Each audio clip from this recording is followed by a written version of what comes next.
went way up. And that was really cool, but a lot of it felt like pressure because everyone wanted a piece.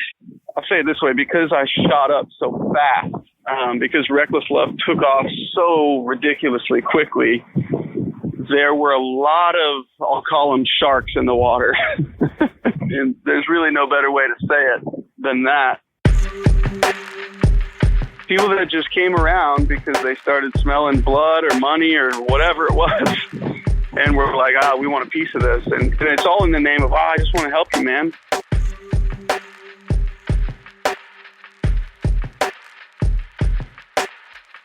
I will say that there were a lot of, again, kind of sharks, little sharks, even some family that, all of a sudden grew some teeth and were like, hey, you got money now? Like, pay my $10,000 debt to blah, blah, blah. And I'm like, are y'all serious?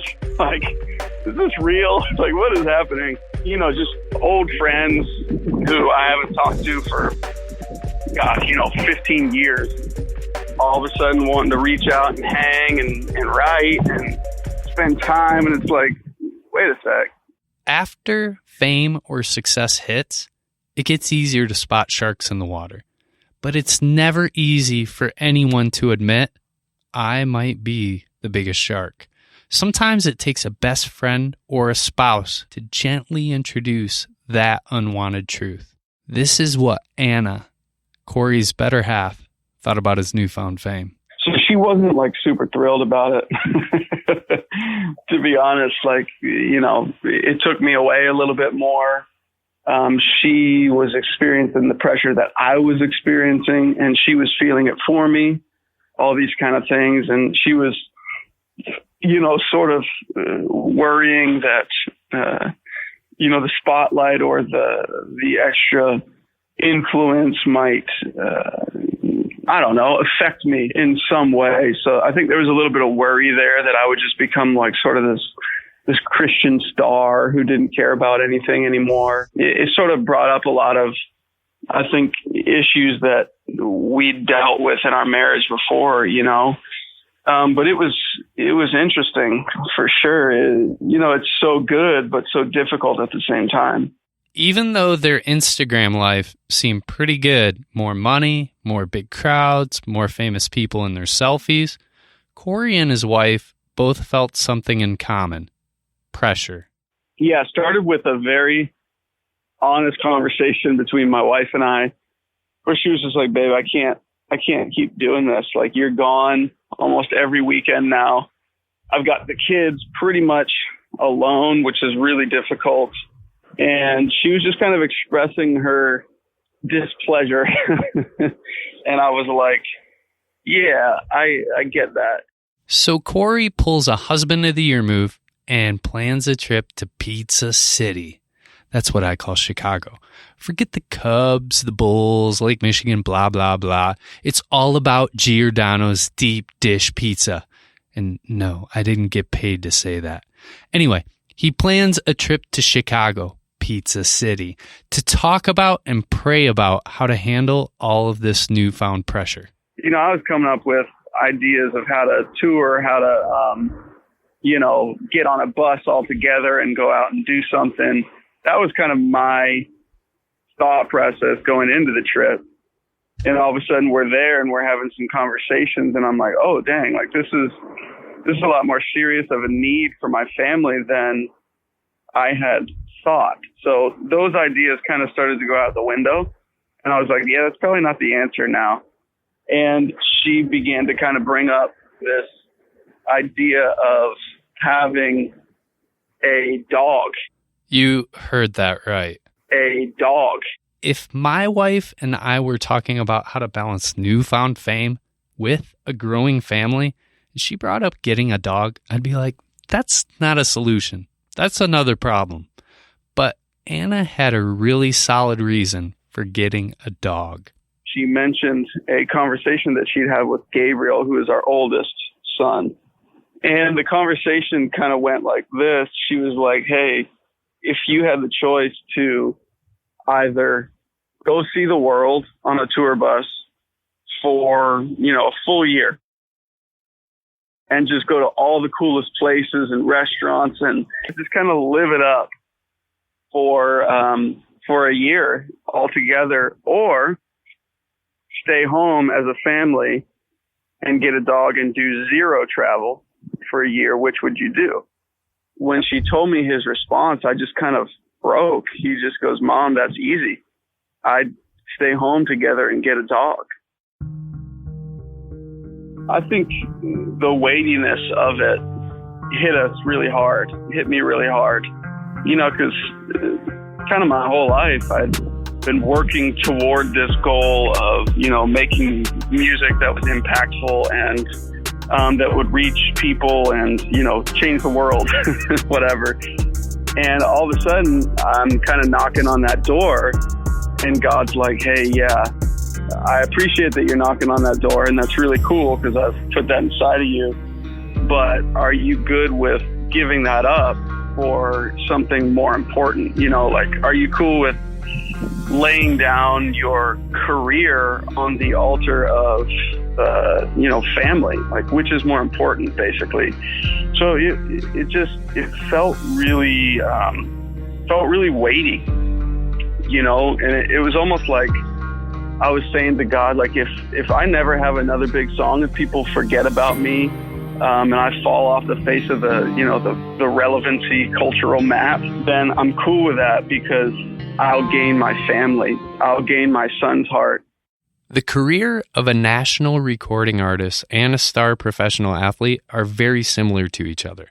Once you taste success in each profession, on average, you get about 3 to 5 years to shine on the national stage, maybe less. To take a year off and get a dog after writing your first hit song defies all music industry logic. It's like a rookie quarterback in the NFL who carries his team to the playoffs for the first time in 20 years, then immediately takes a year off to spend time with his family. It just doesn't happen. While staying in Chicago, Cory and Anna felt like they had heard from God. But just like a star rookie quarterback, they were making a decision that could let down a whole team. A team of people who included musicians in his band and everybody at his record label, Bethel Music. And Anna was kind of just sitting with me and appreciating, I guess, the weight of the decision and the gravity of what we were saying yes to, and how much I was giving up. So she was kind of like mourning for me in a way, even though she knew it was right. There was still just a kind of measure of mourning to it. After Anna and Cory mourned the possible death of Cory's dream and cried together for a long time in their Chicago hotel room, Cory made plans to fly out to Redding, California, and break the news to Brian and Jen Johnson, the heads of Bethel Music. We actually went straight to Redding, California after that, right out to Bethel Music, which is the label that I'm part of. And I remember having a bit of trepidation before telling them that this was my plan. I was scared out of my mind kind of thing, because like you said, the song was really big at that time. They were obviously wanting to kind of ride that wave, have me traveling, doing tours and different things. And I was going to deliver the message that I would not be doing any of that. So, we're flying out there and we're talking about it. And finally we get there and we just kind of share the story with Brian and Jen Johnson out there. And we're just walking their land out in nature. And we're telling them, this is what God's speaking. We're taking the whole year off. And I'm like scared out of my mind still. And I remember Jen just looked at us both and she was just like, that is incredible. She's like, that is the heart of God. And I remember being like, oh, like you get this? Like, really? Like, I expected you to be upset as kind of the heads of this label, right? And both of them just affirmed and were like, this is God. We believe in this. We believe in you. Take the whole year off. Don't even worry about it. And I was just like, dang, okay, these are some godly people here. Cory's pastor back in Kalamazoo, Michigan was cool with it. Cory's band was cool with it. Everybody close to Cory's family affirmed he and his wife's decision. But some people on the fringes started to share their opinions too. When those people started to get word it was, bro, what are you doing? You're wrecking your career. You're wasting your life. Some of it was even kind of like in spiritual terms, like you're throwing away God's favor. You're wasting this, beautiful gift that God's given you, whatever. That's never fun. When people spiritualize it, it's not enjoyable. I can deal with the practical, like, hey, you're missing out on a lot of money. Like I can get down with that. That makes sense. But don't spiritualize it on me and like weaponize the spiritual component of it. That's weird. I would say there was definitely some of those voices, and they were fairly easy to silence, to be honest, where you're just like, no, I know what God said. You can try to sway me. You can try to, give me your 3 bullet points on why this is the stupidest decision ever. I'm well aware that this is the stupidest decision ever. I knew it was foolish. Like, yeah, I'd have to be an idiot not to know that. I was well aware of that, but I also knew it was God. Even though Cory and his wife decided to take a whole year off, the change was not immediate. Cory still had some commitments to fulfill for 2018. It was either March or May. It was one of the M months. I honestly cannot remember. But it was early on in 2018 that Anna and I connected on all this and made that decision and basically said, we will ride the rest of this year out. We will do well what we have said we're going to do. We're not going to cancel on stuff. We're not going to be like those flaky people, right? We're going to ride it out. And then at the end of the year, we knew, bam, that's when the whole thing starts. They rode 2018 out like an NSYNC tour in the late 90s. And to use Cory's words, reckless love just kept going off. And the winner is Reckless Love. Yeah. And the award goes to Reckless Love. To my beautiful wife sitting on the front row, my hand is shaking right now. I love you so much. To my 3 beautiful children, Gabriel, Lily, and River, I adore you guys. And like Rich Mullins said, he said, God takes the junk of our lives and he makes the most beautiful art out of it. That's the story of this song. Thank you. Cory picked up 2 fan awards, 3 Dove Awards, and 1 Grammy nomination. But to Cory, none of those awards mattered in comparison to one thing. A black card from Chick-fil-A. Once you got this card, it had your name on it, and you could go to any Chick-fil-A and just get free Chick-fil-A at any time. And I sought that with my whole heart. Cory is endearingly unfiltered. I never get the feeling he's censoring himself on anything. He just tells it like it is. So when I asked him how hard it was to transition from the whirlwind of 2018 to the total stillness of 2019, I was surprised by his answer. But by that point, I knew he was being real. I felt amazing, actually. You don't realize you can't breathe until like you're about to die, and I think that's kind of what I was feeling. All of a sudden I realized, oh man, I haven't taken a breath in quite a while. And this quietness has reminded me that I have to breathe. In 2019, Cory and his family took a deep breath. But taking a deep breath also meant choosing to say no to some potentially once-in-a-lifetime opportunities. All of a sudden, I got like a random text, and it was like, hey, Cory, this is Chris Tomlin. And I was like, wait a sec, like, who's pranking me?